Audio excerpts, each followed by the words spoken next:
오늘은 요한계시록 23번째 시간입니다. 요한계시록 23번째 시간으로 요한계시록 20장 1절부터 6절까지 말씀을 가지고요, 결말을 알면 두렵지 않다, 결말을 알면 두렵지 않다라는 제목으로 하나님 말씀 함께 시간 나누도록 하겠습니다.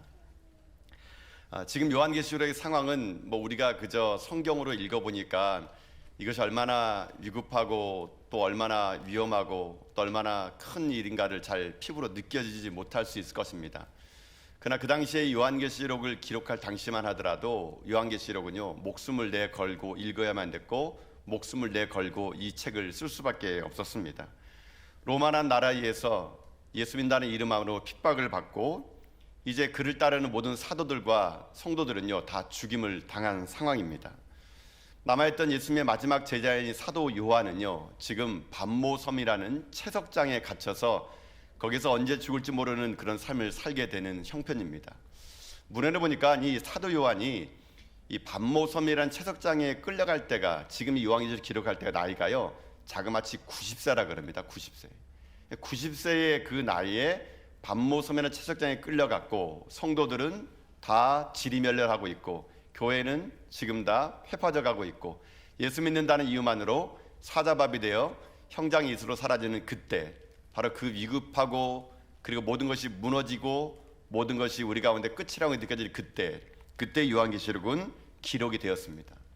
겉으로 볼 때는, 표면으로 볼 때는요 이제 예수 믿는 사람들은 다 죽었고 교회는 다 회파되어 있고 예수 믿는 사람들은 찾아보기 힘들 정도로 어쩌면 지리멸렬한 것처럼 보이지만, 하나님은요 인간의 그 절망에서 소망을 얘기합니다. 위로의 말씀을 전합니다. 하나님 앞에서 끝까지 말씀을 지킨 자들에게 하나님이 위로해 주시는데 그 위로가 무엇이냐, 바로 끝을 보여준 겁니다. 조그만 견뎌내, 곧 끝날 거야. 믿음을 지켜, 끝은 우리가 승리할 거야. 하나님의 그 마지막 최후의 승리의 위로가요 그 당시에 핍박을 받고 있던 수많은 성도들에게는 큰 위로가 되었던 겁니다. 마치 이 위로는 이런 거와 같겠죠. 우리가 이런 예를 많이 쓰지 않습니까? 축구 시합 하는데 이긴 경기를 본 사람하고 재방송을 본 사람하고 이제 그 재방송을 이제 처음처럼 보는 사람하고는 여러분 얼마나 차이가 있겠습니까? 이긴 사람은, 재방송을 보는 사람은 우리 팀이 한 골 먹어도요 희식낙낙합니다. 괜찮아, 그럴 수도 있지 근데 그 재방송을 보지 않고 그걸 본방송으로 하는 사람은 얼마나 긴장되겠습니까? 재방송을 보는 사람은요 한 골 먹어도 여유만만합니다. 왜요? 재방송으로 보고 있기 때문에, 어차피 우리가 이길 걸 알기 때문에 한 골 먹더라도 여유만만한 거죠. 하나님 바로 이와 같은 거라는 겁니다. 요한계시록은 그와 같은 책이라는 겁니다. 마지막에는 승리한다는 거죠. 마지막에는 믿음을 지킨 사람들이 이긴다는 겁니다. 그렇기 때문에 결말을 보여주는 겁니다. 결말을 보여주게 되면요 현실의 상황이 아무리 힘들더라도 두렵지 않기 때문에 고난을 이길 수가 있을 수 있다는 것이거든요. 요한계시록은 바로 그런 책입니다. 고난 가운데 성도들에게 끝을 보여줌으로 인해 가지고 지금 당하는 고난을 이겨내라고, 마침내 우리는 승리할 것이라고 그렇게 기록한 것이 요한계시록이겠죠. 요한계시록만 그러겠습니까? 저는 이 말씀을 가지고 그렇게도 선포하고 싶습니다.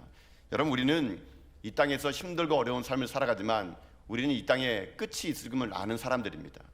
우리가 이 땅에서 예수 그리스도를 믿고 끝을 알면, 여러분, 우리가 저 천국에서 우리는요 영원토록 주님과 함께 살 것을 믿습니다. 우리는 천국을 소망하는 자들입니다. 천국 백성들입니다. 그러기에 오늘 살아가는 일들이 때로는 힘들고 어려울지라도 그 당시에 요한계시록을 읽으면서 그 어려움을 읽었던 초대교회 성도들처럼요, 여러분, 이 시대에도 우리에게 들려진 이 성경의 말씀, 복음을 여러분들이 접하는 가운데 이 땅에 사는 날 동안 이것이 전부가 아님을 알고요, 조금 살면서 힘들고 어려울더라도 저 천국이 우리 가운데 소망이 됨을 고백하는 가운데 여러분들이 이 모든 어려움의 시기를 잘 이겨나갈 수 있는 여러분 다 될 수 있기를 여러분 주님의 이름으로 축복드립니다. 이것이 요한계시록의 전반적인 내용이라면요, 오늘 20장은 좀 더 그 내용을 구체화시킵니다. 좀 더 구체화시키는 내용을 설명드리면요, 이렇게 보게 됩니다. 지금 요한계시록 보게 되면은 믿음의 사람들을 핍박하는 나라가 로마입니다. 근데 핍박당하는 로마를 로마라고 기록할 수가 없었어요. 그래서 이 성경에 보게 되면은 그 로마를 바벨론, 큰 성 바벨론 이렇게 표현했는데 그 바벨론이 바로 로마라는 말입니다. 근데 이 로마는 어떻게 되느냐? 망한다는 겁니다. 분명히 심판을 받는다는 겁니다. 그래서 우리가 앞에 봤던 요한계시록 17장과 18장에서 보면요, 이 로마라는 나라를 큰 음녀라고 표현했습니다. 큰 성 바벨론, 결국은 망한다는 것입니다. 그리고 나서 19장에 어떤 일이 있느냐, 어린 양의 혼인잔치가 열린다는 것이죠. 이게 지난 시간까지 우리가 살펴봤던 요한계시록의 내용인데, 이제 20장에 가면 어떤 내용이 있느냐, 바로 그 바벨론이라는 로마의 나라를 들어서 사용했던 근본인 악한 마귀 사단의 그 마지막이 오늘 본문에 나오게 됩니다. 이 마귀를요, 오늘 본문에서는 용, 옛뱀 이렇게 표현하는데, 결국 그 로마란 나라 뒤에서 모든 것을 조장했던 옛뱀, 곧 마귀는요 어떻게 되느냐, 결국 결박당한다는 겁니다. 결국 우리가 최종적으로 승리를 한다는 겁니다. 그러면서 이 요한계시록 20장에는요 이 천년 왕국에 관한 이야기가 나옵니다. 사실 요한계시록에서 가장 난해한 곳이 이 20장이거든요. 이 20장에서 이 천년 왕국을 잘못 해석함으로 인해 가지고 이단으로 빠지는 사람이 상당히 많습니다. 혹시 여러분도 들어보셨을 것 같아 가지고 제가 개요만 얘기 드리는데요, 이 천년 왕국에는요 전천년설이 있고 후천년설이 있고 무천년설이 있습니다. 그래서 이것을 그 학자들마다 이 천년 왕국을 해석하는 게 다 달라요. 다르다 보니까 이것을 무엇을 선택하느냐에 있어서 또 신앙의 또 노선이 달라질 수 있습니다. 근데 중요한 건 뭐냐면요, 이 천년이라는 것은 상징성입니다. 상징성. 그 당시에 수를 셀 수 있는 것이 천년이라면 영원토록 한다는 그런 말일 수 있겠죠. 어쨌거나 중요한 거는 우리가 전천년이든 후천년이든 무천년이든 그게 중요한 게 아니라, 중요한 건요 우리가 영원토록 하나님과 함께, 예수님과 함께 왕노릇할 거다. 이게 더 중요한 메시지입니다. 근데 그것이 전천년이냐 후천년이냐 무천년이냐 이것 따라 학자들이 나눌 뿐이지, 하나님이 원하는 메시지는 그겁니다. 영원토록 하나님 있는 백성들은 예수님과 함께 왕노릇할 것이다. 그러니 이 땅의 삶을 살아갈 때 짐승을 따르지 말고, 악한 짐승 따르지 말고 어린 양 대신 예수 그리스도를 따르는 삶을 살아가라. 그게 이 본문에 있는 메시지라는 겁니다. 그러면서 이 메시지는 오늘 우리에게요, 그 당시 초대교회 성도들과 우리에게 중요한 하늘의 하나님의 위로의 메시지가 여기 담겨져 있게 됩니다. 어떤 위로가 있느냐, 제가 보니까 오늘 말씀에는요 두 가지의 위로가 있습니다. 이 두 가지의 위로가 그 당시에 살아가는 그 초대교회 성도들을 위로했다면요, 오늘 이 시대를 살아가는 우리에게도 이 위로는 우리에게 용기를 줄 거라 생각합니다. 그래서 오늘 이 말씀을 통해서 우리가 주신 하나님의 위로를 받고, 여러분들도 이 땅 삶을 살아갈 때 지금 많이 힘들고 어려울지라도 오늘 듣는 이 복음의 말씀을 듣고요, 여러분들이 위로를 받아 힘을 다해 끝까지 우리가 주님의 그 갔던 길을 함께 걸어가는 저 여러분 다 될 수 있기를 주님의 이름으로 축복드립니다. 자, 그러면 어떤 위로가 있었을까? 오늘 본문에는 어떤 위로가 있었을까? 이 본문에는요 첫 번째 위로는 이겁니다. 사단은 분명히 망한다는 겁니다. 이게 첫 번째 위로입니다. 악한 마귀 사단은 분명히 운명이 결정되어 있다. 그는 결박당할 것이고 망한다. 그게 이 첫 번째 위로라는 겁니다. 자, 여러분 우리 1절부터 3절까지 말씀을 보도록 할까요? 자, 1절부터 3절까지 말씀을 보겠습니다. 시작. 또 내가 봄에 천사가 무저갱의 열쇠와 큰 쇠사슬을 그의 손에 가지고 하늘로부터 내려와서 용을 잡으니 곧 옛 뱀이요 마귀요 사탄이라, 잡아서 1000년 동안 결박하여 무저갱에 던져 넣어 잠그고 그 위에 임봉하여 1000년이 차도록 다시는 만국을 미혹하지 못하게 하였는데 그 후에는 반드시 잠깐 놓이리라. 아멘. 자, 드디어 이 요한계시록에서는요 마귀의 정체를 2절에서 얘기합니다. 용을 잡아봤더니 그 용이 곧 옛뱀이요 마귀요 사탄이다라고 되어 있는 겁니다. 악의 우두머리 사탄이 정체가 밝혀진 겁니다. 그게 바로 성경에서는 용이요 마귀요 옛뱀이라 하는데, 여러분 여기서 옛뱀이라는 게 뭐냐면요, 창세기 3장에 나와 있는 아담과 하와를 속였던 바로 그 뱀을 얘기하는 겁니다. 그러니까는 성경의 곳곳에 용, 옛뱀 이런 것들은 그 실체를 봤더니 무엇이냐, 바로 악한 마귀였다는 겁니다. 마귀. 그 마귀가 성경의 다양한 곳곳에서 사람들 사이에서 악을 조종하게 만들고 숱한 죄를 짓게 만드는 장본인이 누구냐, 바로 사단인데, 그 사단은 반드시 결박당하고 묶일 거라는 것입니다. 그렇기 때문에 우리들의 사명을 무엇이냐면, 이 사단이 결박당하고 묶일 것을 우리가 믿음의 눈으로 바라보는 가운데 이 땅의 삶을 살아갈 때 우리가요 하나님 말씀과 어린 양의 피로 말미암아 날마다 우리 가운데 공격해오는 악한 마귀를 우리가 믿음으로 승리하며 나가는 것, 그것이 우리에게 필요하다는 것입니다. 여러분 잊지 말아야 될 게 하나 있습니다. 여러분 악한 마귀가 있다는 걸 여러분 사람들은 보통 이 마귀에 대해서 별로 이렇게 의심하지 않는 것 같습니다. 여러분, 마귀 존재를 믿습니까? 아멘 안 하실 줄 알았습니다, 여러분요. 하나님의 존재를 믿는다면요, 악한 마귀 존재도 분명히 있습니다, 여러분요. 여러분, 마귀의 특징은요, 오늘날 이 시대의 마귀 특징은요, 우리 가운데요, 마귀가 있는지 없는지를 모르게끔 하는 것이 마귀의 특징입니다, 여러분. 사람들은 얘기합니다. 아이, 귀신이 어디 있어? 마귀 어디 있어? 있으면 나와보라 그래. 여러분, 눈에 보이지 않는다고 실체가 존재하지 않는 거 아니거든요. 이 마귀는요, 고도의 전술을 핍니다. 사람들 하여금요, 마귀 존재를 믿지 않게끔 해요. 귀신 존재를 믿지 않게끔 합니다. 또 하나의 마귀 특징 뭔지 아십니까? 너무 믿게 하는 겁니다. 너무 믿게 해가지고 귀신을 무수하게 만듭니다. 마귀를 무수하게 만듭니다. 그래서 아무것도 못하게 만들어요. 이게 마귀의 특징이거든요.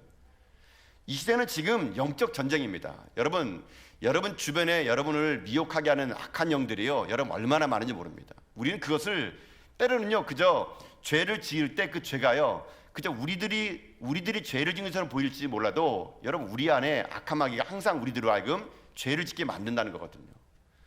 그래서 여러분, 사람을 미워할 게 아닙니다. 그 사람 뒤에서 그 사람을 조정한 것은 악한 마귀를 대적해야 되는 것이지 사람을 위해서는 안 되는 것이거든요. 마귀는요, 오늘도 우리들의 인생의 삶을요, 하나님 말씀대로 살지 못하고 우리들의 본능에 따라 살 수 있도록 끝없이 우리를 유혹합니다. 여러분이 죄를 짓는 이유 보십시오. 여러분이 연약한 거, 그 마귀가 이용한 거거든요.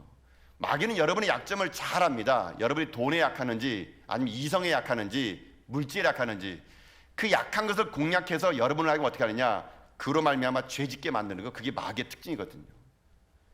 여러분, 그 때문에 우리가 할 일은 뭔지 아십니까? 마지막에 우리를 조정하는 악한 마귀는 반드시 망한다는 겁니다. 그렇기 때문에 우리가 날마다 이 땅을 삶을 살아갈 때 내 인생의 삶이 악한 마귀에게 조정당하지 않도록 십자가의 말씀을 다시 한번 붙잡고, 십자가를 다시 한번 그 말씀 앞에 우리들의 인생의 삶을 부여잡는 가운데 우리가 악한 마귀의 권세로부터 이기는 거, 그게 중요하거든요. 여러분 봐보십시오.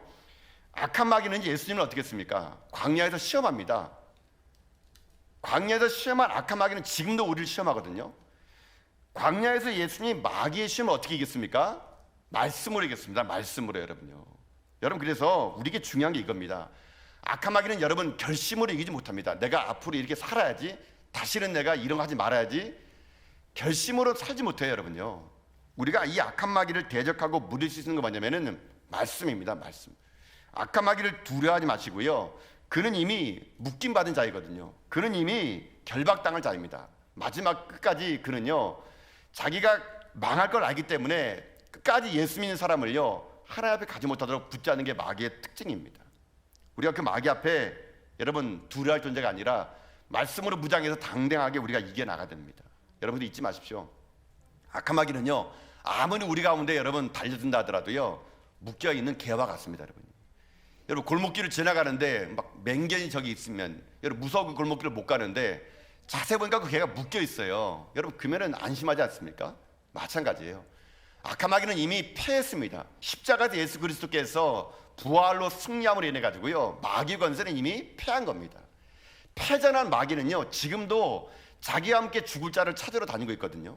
특히 예수 믿는 사람들을 하나님 나라 가지 못하도록 붙들고 있다는 게 마귀의 특징이거든요. 여러분, 이미 마귀는 패한 존재입니다. 그러기 때문에 그를 두려워하지 마시고요, 말씀으로 여러분이 무장하는 가운데 여러분 이 땅 가운데 오는 어떠한 공격도 여러분 믿음으로 이겨나가십시오. 하나님은 여러분에게 힘을 주실 것입니다. 우리는 이 땅의 삶을 살아갈 때 십자가로 무장하고 말씀으로 무장하고 복음으로 다시 무장해야 됩니다. 그래서 오늘 이 시대에 우리를 미혹하는 수많은 악한 영으로부터 이겨나가야 되는 겁니다. 근데 우리가 이길 때 어떻게 이긴 줄 아십니까? 겨우 이기는 거 아닙니다. 하나님은요, 우리에게 성령을 부어주셔가지고 성령으로 하여금 우리를요, 이 세상을 어떻게 이기느냐, 그저 겨우 이기는 인생이 아니라 넉넉하게 우리를 이기게 합니다. 여러분, 그게 로마서 말씀인데요, 여러분 로마서 8장 37절 39절 말씀 볼까 한번요. 자, 이 시대를 우리가 어떻게 이기느냐, 여기 로마서에 나와 있습니다. 자, 한번 읽어봅시다. 자, 시작. 그러나 이 모든 일에 우리를 사랑하시는 이로 말미암아 우리가 넉넉히 이기느니라. 내가 확신하노니 사망이나 생명이나 천사들이나 권세자들이나 현재일이나 장래일이나 능력이나 높음이나 깊음이나 다른 어떤 피조물이라도 우리를 우리 주 그리스도 예수 안에 있는 하나님의 사랑에서 끊을 수 없으리라. 아멘. 여러분, 이것이 우리들의 마지막입니다. 우리가 겨우 이기는 거 아닙니다. 악한 마귀들 앞에 겨우 이긴 게 아니라 닥치는 모든 환난과 어려움을 우리는요 넉넉히 이길 수 있다는 거, 이게 하나님의 능력이거든요. 오늘도 여러분의 삶에 무엇이 두렵습니까? 그 두려워하는 것의 그 모든 근본은요 여러분 악한 마귀입니다. 악한 마귀를 대적하십시오. 악한 마귀 앞에 여러분 두려워 떨지 마십시오. 내 안에 계신 예수 그리스도의 성령의 능력이 이 땅에 있는 그 어떤 악한 마귀도 여러분 능히 이길 수 있는 힘을 우리에게 주실 수 있다는 것이거든요. 그러니까 바울은 고백합니다. 내가 확신한다고요. 확신한다고. 사망이나 생명이나 천사나 권세되냐 그 어떤 것도 하나님의 사랑에서 우리를 끊을 수가 없다. 이게 바울의 확신이었기 때문에 바울은요 그가 로마에서 복음을 전하다가 그가 순교를 당할 그때에도 끝까지 복음을 전하고 그가 살았던 것이거든요. 여러분 오늘도 우리도 그렇게 살아갑시다. 이 땅의 삶을 살아갈 때 세상을 두려워하지 마십시오. 악한 마귀를 두려워하지 마십시오. 그 두려움을 여러분 믿음으로 이겨나가시고 말씀으로 이겨나가시는 가운데 마지막에는 우리가 최후 승리를 거둔다는 것, 우리는 다 천국 백성 될 거라는 것, 우리는 하나님의 보좌 앞에 나가 주님을 영원토록 찬양할 거라는 것, 지금 당장 악한 마귀가 내 삶을 흔들고 나를 어렵게 할지라도 마침내는 우리가 이길 거라는 확신을 가지시고 여러분 힘들고 어려울 때마다 저 천국을 바라보고 소망하고 여러분의 말씀으로 무장하는 가운데 이 세상을요 겨우 이겨내는 자가 아니라 넉넉히 이겨내는 하나님의 힘과 능력으로 이 시대를 이겨나가는 여러분 다 될 수 있기를 여러분 주님의 이름으로 축복합니다. 여러분 이게 첫 번째 위로예요. 마귀는 반드시 지고 우리는 승리한다는 거예요. 그러니까 이기라는 겁니다. 인내하라는 겁니다. 이게 하나님이 초대교회 성도들과 오늘 우리들에게 주신 하나의 메시지입니다. 그러면 두 번째 위로가 있어요. 두 번째 위로는 뭐냐면요, 이 위로는 좀 독특한 위로인데요, 순교자의 가치가 얼마나 큰 건가를 알라는 겁니다. 순교자의 가치가 얼마나 큰 것인지를 알아라. 이게 두 번째 위로인데 하나님의 위로의 말씀은요 4절에 기록되어 있습니다. 자, 4절에 있는 말씀 한번 읽어볼까요? 자, 한번 같이 읽겠습니다. 시작. 또 내가 보좌들을 보니 거기에 앉은 자들이 있어 심판하는 권세를 받았더라. 또 내가 보니 예수를 증언함과 하나님 말씀 때문에 목 베임을 당한 자들의 영혼들과 또 짐승들과 그의 우상에게 경배하지 아니하고 그들의 이마와 손에 그의 표를 받지 아니한 자들이 살아서 그리스도와 더불어 1000년 동안 왕노릇하니. 아멘. 자, 이 두 번째 위로는 또 독특한 위로인데요, 그 당시에 사도 요한이 반모섬에서 하늘의 문이 열리고 하늘 하나님의 위로를 받게 됩니다. 근데 사도 요한이 하늘을 딱 봤는데요, 거기 보좌, 하나님의 보좌가 있는데 거기에 앉아 있는 자들이 심판하는 권세가 있는 걸 보게 된 거예요. 보통 보좌에는 누가 앉아 있게 됩니까? 하나님 앉아야 되는 거잖아요. 근데 이 본문은 독특해요. 하나님의 앉아 계시는 그 권세에 있는 그 자리에 지금 다른 사람들이 앉아서 하나님의 그 권세를 받았다는 얘기예요. 그러니까 이 사도 요한이 그 보좌에 앉은 자가 누군가를 더 자세히 봤더니 세 종류의 사람이 거기 앉아있다 그래요. 첫 번째는 어떤 사람이냐면은 예수를 증언했던 사람들이 거기에 앉아있다 그럽니다. 그러니까 여러분 큰 그 보좌에 한쪽 무리에는 예수를 증언한 사람들 앉아가지고 하나님의 권세를 가지고 1000년 동안 주님과 함께 거기 살고 있다는 얘기예요. 두 번째는 어떤 그룹이 있었냐 보니까는 하나님 말씀 때문에 목베임 당한 자, 그러니까 순교자들이에요. 복음을 들고 끝까지 순교한 자들이 거기 앉아가지고 하나님의 권세를 가지고 1000년 동안 왕노릇하고 있다는 겁니다. 또 누가 앉았나 봤더니만은 세 번째 그룹은요, 우상에게 경배하지 않고 이마와 손에 그의 표를 받지 아니하고 끝까지 마귀와 타협하지 않고 믿음을 지킨 사람들이 거기에 앉아 있었다는 얘기예요. 여러분, 이 사람들이 하나님의 그 권세를 가지고 지금 하나님과 함께 1000년 동안 왕노릇하고 있는 것을 사도 요한이 본 거거든요. 사도 요한은요 그때 마음의 위로를 받았을 겁니다. 왜요? 그 당시에 초대교회 때 수많은 사람들이 목베어 죽었거든요. 순교의 길을 걸었거든요. 그런데 그들이 이 땅에서는 순교를 당했지만 저 천국에서는 어떤 일이 생기느냐, 하나님의 권세를 가지고 영광의 자리에 앉아있는 것을 사도 요한이 본 거예요. 그 다음에 사도 요한은 그 본대로 쓴 겁니다. 아마 이 편지를 읽었던 초대교회 성도들은요 순교의 길을 걸어가는 것을 두려워하지 않았을 것입니다. 내가 비록 이 자리에 순교할지라도 저 천국에서 하나님 말씀 때문에 목베임 당한 자들이 하나님의 권세를 가지고 천국에서 영원토록 왕노릇하고 있구나. 아마 이 말은 그들에게 위로가 되고 힘이 되었을 것입니다. 여러분, 목배임 당한 자들뿐만 아닙니다. 하나님 오늘 보니까요, 예수를 증언한 자도 그런 권세를 주겠대요. 또 하나는 뭡니까? 우상에 경배하지 아니고 이마에 손에 그의 표를 받지 않고 끝까지 마귀와 타협하지 아니한 자, 믿음 지킨 자도 그 권세를 하나님이 주시겠다고요. 저는 이 모든 세 그룹에 저는 저와 여러분이 함께 임할 수 있기를 주님의 이름으로 축복합니다. 끝까지 믿음을 지키는 겁니다. 그럼 이 권세를 받는데요.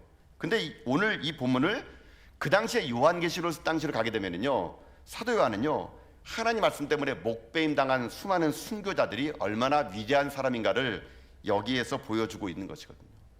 여러분, 그렇기 때문에 우리들이 행하는 모든 일들을요, 하나님 기억하십니다. 하나님은 순교자만 기억하는 것이 아니라 우리가 복음을 들고 선교제 나가서 복음 전하는 것, 그것도 예수를 증언한 일이기에 하나님 우리를 주목하고 계시다는 것이죠. 이 땅을 살면서 수많은 고난 속에서도 끝까지 믿음을 지킨 여러분 같은 신앙인들, 지금 이 금요일 밤 얼마나 우리들의 육체를 여러분 편안하게 하고 우리를 안락하게 할 세상이 얼마나 많습니까? 세상의 모든 즐거움 다 거부하고 말씀 앞에 나온 여러분들이 바로 이 권세를 가진 자라고 저는 믿거든요.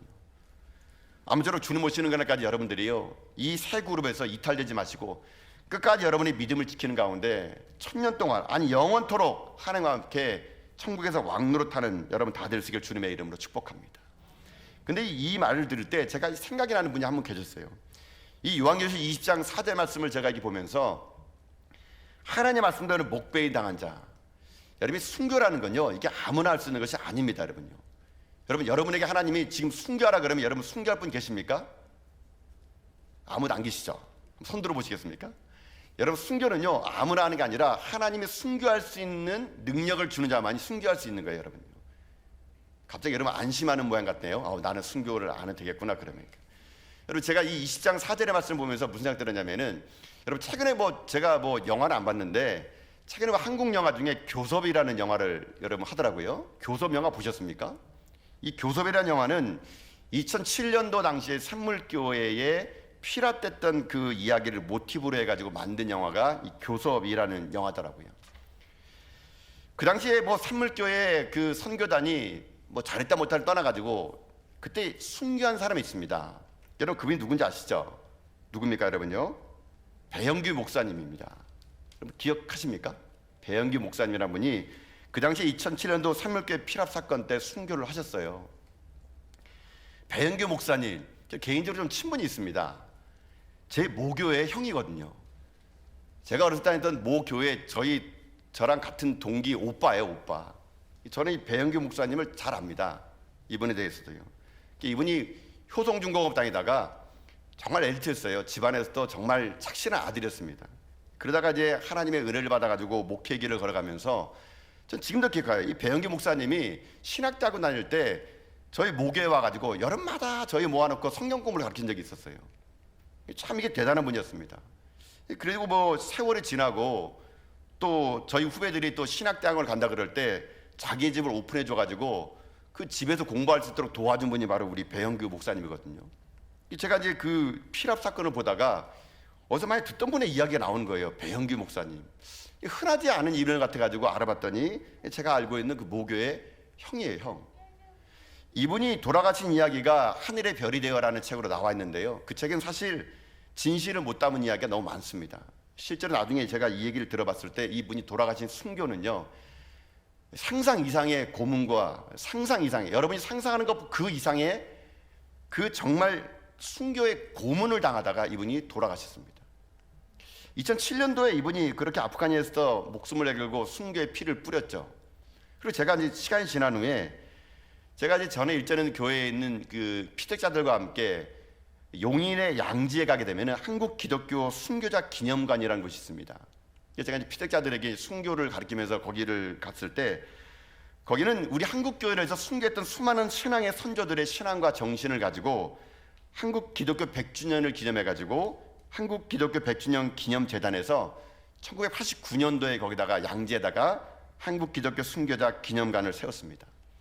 이 조선 땅에 1884년에 알렌이라는 선교사가 오기 시작하면서부터 수많은 선교사님들의 그 핏값을 기리기 위해서 순교자들의 2,600명에 달하는 명단을 거기다 기록해 놓고 사진으로 보관되어 있는 사람 600명, 그 중에 250명의 사람들을 또 순교자들의 전시실의 벽에 그분들의 얼굴과 사진을 기록해 놨어요.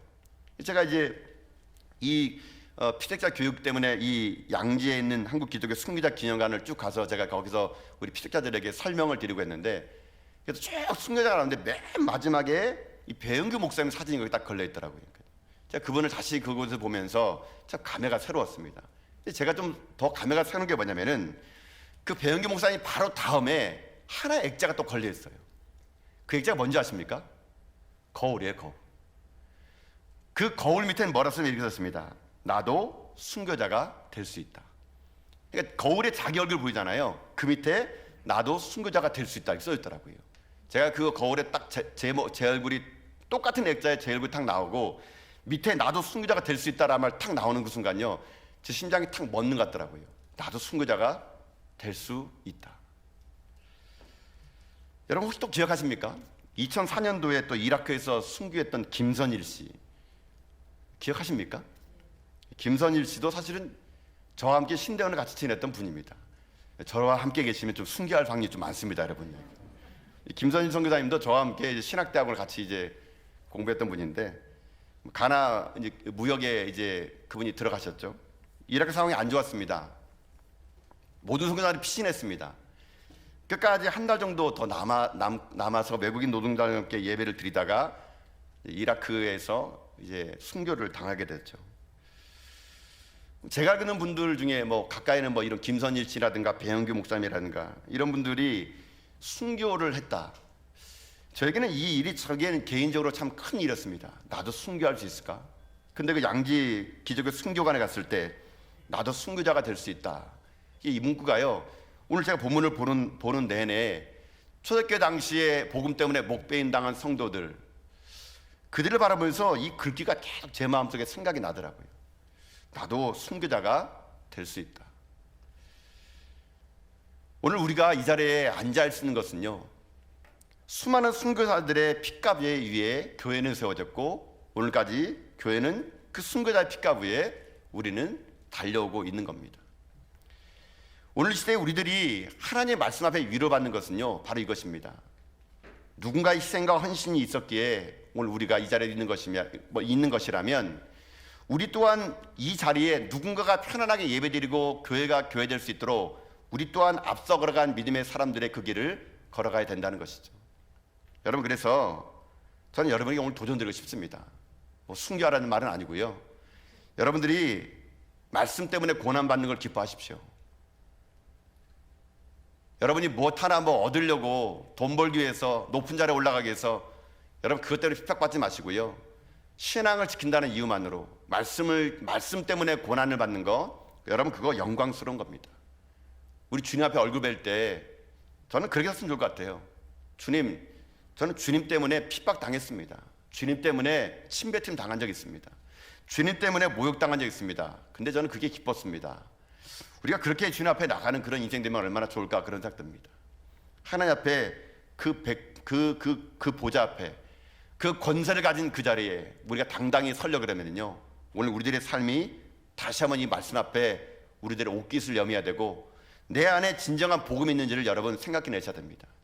그저 시간이 가는 대로 사는 그런 인생 되지 마시고요, 우리 가운데 진정한 복음, 말씀 때문에 고난받는 것을 기뻐하시고 그것이 곧 우리 가운데 상급의 됨을 여러분 다시 한번 기억해내시는 가운데요, 여러분 우리 그렇게 끝까지 믿음 잃지 않고 그 길을 저와 여러분이 달려갈 수 있는 여러분 다 될 수 있기를 주님의 이름으로 축복합니다. 교회는 복음 때문에 고난 당하는 것이 마땅합니다. 성도는 복음 때문에 고난 당하는 것이 마땅합니다. 우리는 부족하지만 우리가 이런 복음을 들고 고난을 당할 때 우리의 믿음을 주님께서 인정해 주실 겁니다. 그러면서 제가 오늘 찬양이 하나가 생각이 나더라고요. 우리 뭐 장례식장 가면 많이 부르는 찬양인데, 제가 이번에 한번 이 찬양을 부르는데 나도 이렇게 살면 얼마나 좋을까라는 그런 생각을 해봤습니다. 찬송가 493장 보면은 하늘 가는 밝은 길이, 거기 3절 보니까 이렇게 되어 있더라고요. 내가 천성 바라보고 가까이 왔으니 아버지의 영광 집에 다 쉬고 싶도다. 근데 그 다음 가사가 참 제 마음속에도 좀 울림이 되더라고요. 나는 부족하여도 영접하실 터이니 영광 나라 계신 임금 우리 구주 예수라. 여러분, 이것이 우리들의 인생이 되길 바랍니다. 여러분 삶에 지금도 힘들고 어려운 길을 걸어가는 여러분이 있다면은 그것이 여러분의 개인의 유익과 안익과 편의를 위해서 받는 고난이 아니라 내가 말씀 때문에 고난받고, 내가 복음 때문에 고난받고, 말씀을 지키려다가 내가 이렇게 핍박을 받고, 내가 주의를 지키려다가 이렇게 사람들에게 모함을 받는 거, 여러분 이것이 우리 가운데 큰 상급이 될 겁니다. 이 위로가 여러분에게 위로가 되는 가운데 여러분 인생의 삶도 우리가 초대교회 성도들의 그 신앙의 순수성을 우리가 다시 한번 회복하는 가운데 주님 오시는 그날까지 우리 가운데 고백돼야 될 것, 반드시 우리는 최후 승리를 거둔다는 것, 악한 마귀는 반드시 멸망한다는 것. 그러니 내가 말씀을 다시 한번 무장하여 이 땅의 순교자의 길, 이 땅에 복음을 들고 나가는 그 길이 우리의 길임을 다시 한번 고백하는 가운데 여러분 삶이 주님 오시는 그날까지 복음과 함께 말씀과 함께 승리하며 살아가는 여러분 다 될 수 있기를 여러분 주님의 이름으로 축복합니다. 자, 우리